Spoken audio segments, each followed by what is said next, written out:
Itu nggak ada ya? Nggak ada Pak. Nggak pernah. Lambat karena memang masih harus melakukan beberapa persidangan yang dalam proses kadang-kadang tidak bisa langsung tutup begitu. Suaranya.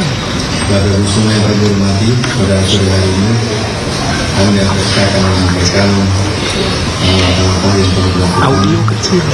Program perlindungan LPSK hubungan dengan kasus atau perkara kematian TKD di Cirebon. Ini juga berhubungan dengan beberapa keterangan awal LPSK yang telah kami sampaikan sebelumnya. Dan ini sebagai tindak lanjutnya. Secara singkat kami sampaikan bahwa LPSK sejak 21 Mei telah melakukan tindakan proaktif dengan penjangkauan penolakan dalam perkara kematian VTD dan hingga saat ini terdapat 15 permohonan perlindungan yang korban, saksi dan atau juga warga. LPSK telah melakukan penelahan baik itu melalui menelah keterangan melalui wawancara pada keluarga korban dan juga saksi-saksi dan pendalaman menimbul informasi keterangan dalam proses penelitian baik itu juga kepada Polda, Polres Cirebon, pada Irwasumpori juga, kemudian juga koordinasi dengan Kanwil Kumham Jawa Barat, Lapas Cajengkong Bandung, Rutan Kelas 1 Bandung dan UPTD PPA Provinsi Jawa Barat. LPSK juga menelaah dokumen-dokumen lain, apakah itu salinan putusan, BAP, dokumen lain yang terkait dengan itu untuk mendapatkan dan mendukung keputusan LPSK. Dan dalam hubungan tersebut di atas kami sampaikan pada kesempatan ini bahwa pertama, LPSK memutuskan permohonan perlindungan yang sudah kita lakukan sebenarnya minggu lalu, sudah beberapa kita putus dan hari ini juga ada kita yang putus. Pertama adalah menerima permohonan perlindungan dari keluarga V, 5 orang, apakah itu inisial BO, MR, SA, SK maupun SL, berupa program bantuan rehabilitasi psikologis. Dan ini juga kita kerjasamakan dengan Pemprov DP3 AKB Provinsi Jawa Barat melalui UPTD PPA Provinsi Jawa Barat. Kemudian LPSK menolak permohonan 7 orang AR, SU, PS, MK, RU, TM, dan FR dengan pertimbangan karena tidak memenuhi syarat pelindungan yang dimaratkan dalam pasal 28 ayat 1 Undang-Undang 31 2014. Para pemohon dalam berikan keterangan informasi juga ada beberapa yang tidak konsisten, berubah-ubah. Ada juga yang bersifat normatif dan cenderung menutupi informasi yang berkaitan dengan suatu peristiwa. Kemudian LPSK juga menolak permohonan LA dan SD dengan pertimbangan ketiadaan proses hukum saat ini. Rekan-rekan kemarin juga sudah mengikuti bagaimana putusan dalam rangka pra-peradilan, karena permohonan pra-peradilan juga pra-peradilan tersangka P, S telah dinyatakan oleh PN Bandung. Dan tentu dalam hal terdapat pemeriksaan kembali sebagai saksi dalam proses peradilan, LA maupun SD dapat mengajukan kembali permohonan ke LPSK untuk didalami lebih lanjut. Kemudian terkait dengan permohonan SD, LPSK juga memutuskan untuk memberikan rekomendasi kepada Kepolisian Daerah Jawa Barat, antara lain pertama, dalam pemeriksaan terhadap saudara SD agar dilakukan sesuai ketentuan yang diatur dalam KUHP dan peraturan perundangan yang berlaku, serta LPSK akan dapat memberikan pendampingan. Yang kedua, memastikan keselamatan dan keamanan terhadap saudara SD, menjamin dalam memberikan keterangan tanpa tekanan, serta bebas dari pertanyaan menjerat. LPSK juga akan merekomendasikan kepada Menteri Hukum dan HAM, selaku Dirjen Pemasyarakatan, untuk dapat menempatkan kembali saudara SD sebagai warga binaan di lembaga pemasyarakatan, menjamin keselamatan dan keamanan dan dalam menjalankan masa pidana dan pembinaan di lembaga pemasyarakatan sesuai dengan putusan pidana yang telah berkekuatan tetap, serta menjamin hak-haknya. Kemudian LPSK juga mendukung apabila saudara SD dalam hal menempuh upaya hukum luar biasa atau peninjauan kembali kepada Mahkamah Agung. Khusus terkait dengan permohonan ST, LPSK memutuskan menerima permohonan yang bersangkutan, permohonan hak prosedural dan rehabilitasi psikologis. Selain itu juga berdasarkan penelaahan yang dilakukan oleh LPSK, terdapat beberapa temuan-temuan atau kejanggalan, antara lain adanya kejanggalan ketentuan KUHP dalam proses penyidikan yang telah dilakukan, dan adanya berdasarkan keterangan para pihak ada indikasi dugaan penganiayaan dan atau penyiksaan atau perlakuan yang tidak seharusnya yang terjadi pada tahun 2016. Selain itu juga terdapat inkonsistensi, ketidaksesuaian antara keterangan beberapa terdakwa berkaitan dengan peran masing-masing pelaku. LPSK juga masih terus mendalami beberapa gejala-gejala tersebut dan mudah-mudahan juga nantinya akan kita teruskan kepada pihak yang terkait. Terima kasih. Assalamualaikum warahmatullahi wabarakatuh.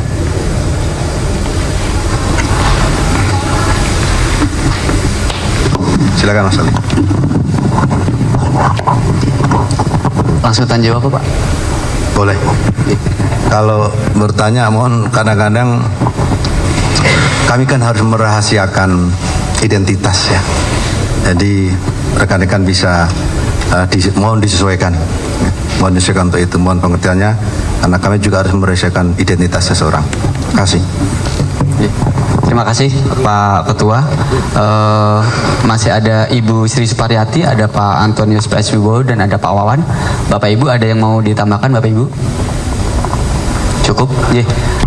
Langsung rekan-rekan sekalian yang ingin memperdalam dan bertanya silakan. Dari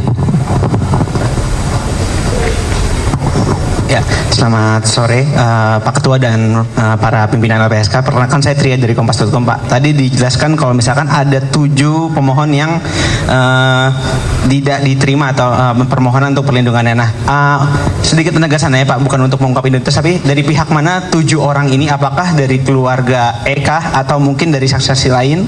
Dan kemudian untuk terhadap rekomendasi SD ini, nah ini pertimbangan untuk memberikan tidak menerima permohonan tapi ada rekomendasi yang diberikan itu apa Pak? Pertimbangan utamanya. Terima kasih. ada lagi rekan-rekan? Iya, saya jawab. Iya, satu dulu ya Pak. Diri Pak. Ya. Saya terima kasih. LPSK tentu bekerja mendasari kepada regulasi syarat-syarat perlindungan. Sepanjang itu memenuhi persyaratan yang diatur dalam undang-undang, maka LPSK dapat memberikan perlindungan. Dan sepanjang tidak memenuhi syarat, maka ya kita menolak atas permohonan perlindungan itu. Intinya itu Pak. Oke. 7 orang itu dari pihak mana Pak? 7 orang itu ada dari pihak keluarga, ada juga pihak warga karena tidak ada status hukumnya, kira-kira seperti itu. Ya. Ada lagi? Izin tegaskan tadi Pak, tadi kan ada yang permohon SD itu tidak diterima ya dengan beberapa karena tidak ada perkara, namun ada rekomendasi yang diberikan. Apakah memang ada temuan-temuan tertentu yang menjadi fokus LPSK gitu, melihat apakah dia memang perlu ada perhatian khusus gitu Pak? Iya, rekomendasi itu akan kita berikan. Itu penting untuk proses lebih lanjut. Itu, terima kasih.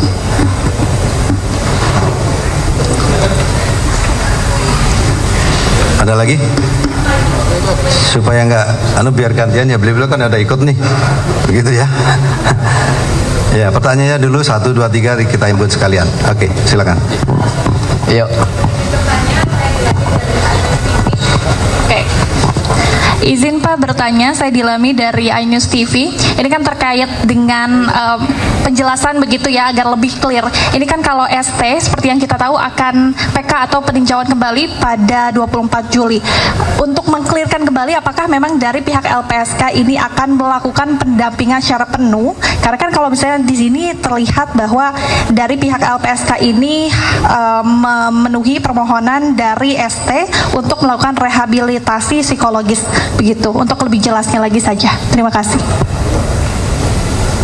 Ya, kan ada PHP, Pak. Jadi selain rehabilitasi psikologis berdasarkan rekomendasi psikolog itu perlu dilakukan, dilanjutkan, dan juga akan LPSK dalam ada proses hukum yang bersangkutan dalam proses hukum, maka LPSK memberikan pendampingan. Terima kasih.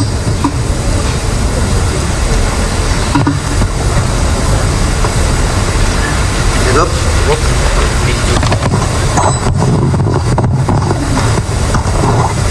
Ya, saya Bima dari tribunjakarta.com. Tadi kan Pak Ketua menyampaikan bahwa ada kejanggalan saat awal proses penyidikan kasus. Kejanggalan itu kan sebelumnya sempat ada informasi bahwa, bukan dari LPSK maksudnya, maaf ya, ada informasi bahwa penyidik yang menangani kasus Vina itu bukan dari reskrim tapi dari narkoba. Apakah ada temuan memang benar dari Satres Narkoba seperti itu yang menangani awal kasus, dan bila memang benar demikian hasil temuannya seperti apa dari LPSK? Terima kasih. Secara umum saya sampaikan beberapa poin penting, bisa saja nanti akan berkembang ya kejanggalan-kejanggalan itu, gitu.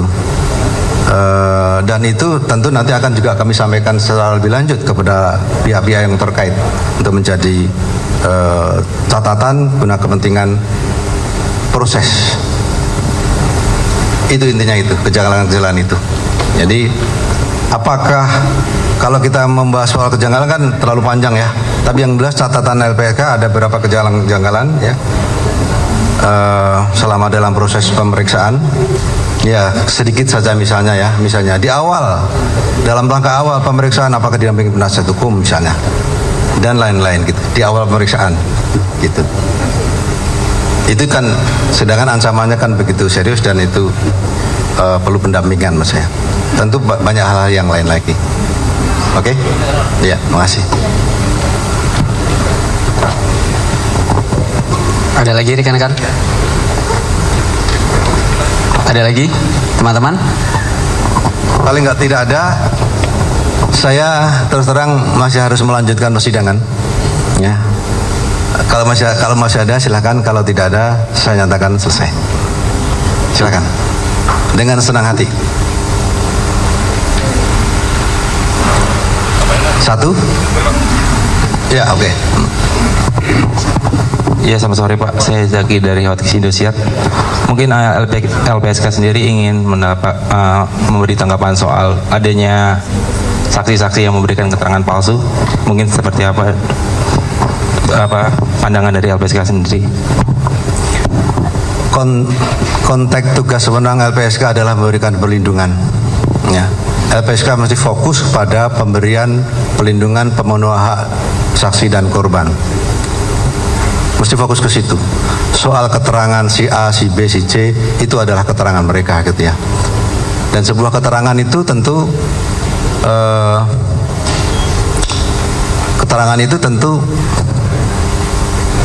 beliau juga mungkin ada data dukung yang cukup kan gitu ya. Ada juga yang cukup mungkin gitu ya.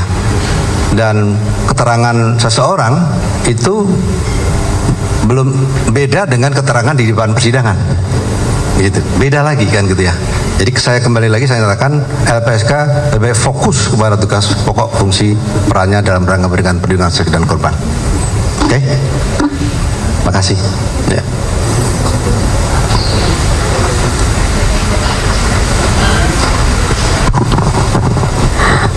Kemarin itu kan saya dari cumi-cumi.com, Maria. Kemarin itu kan LPSK kan melakukan pemeriksaan psikologi terhadap ST. Nah itu hasilnya bagaimana ya Pak?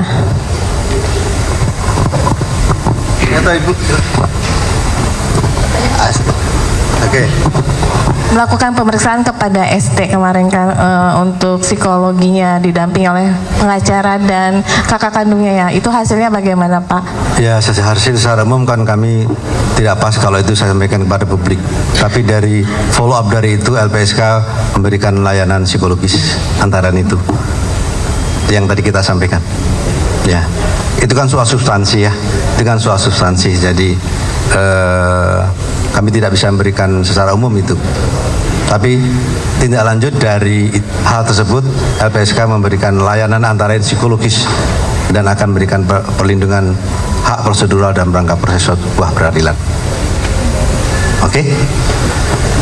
Baik, saya pikir sudah cukup ya. Saya terima kasih sekali lagi, mohon maaf tadi agak sedikit terlambat. Kami juga akan terus melanjutkan persidangan agenda selanjutnya. Terima kasih. Assalamualaikum warahmatullahi wabarakatuh. Assalamualaikum warahmatullahi wabarakatuh.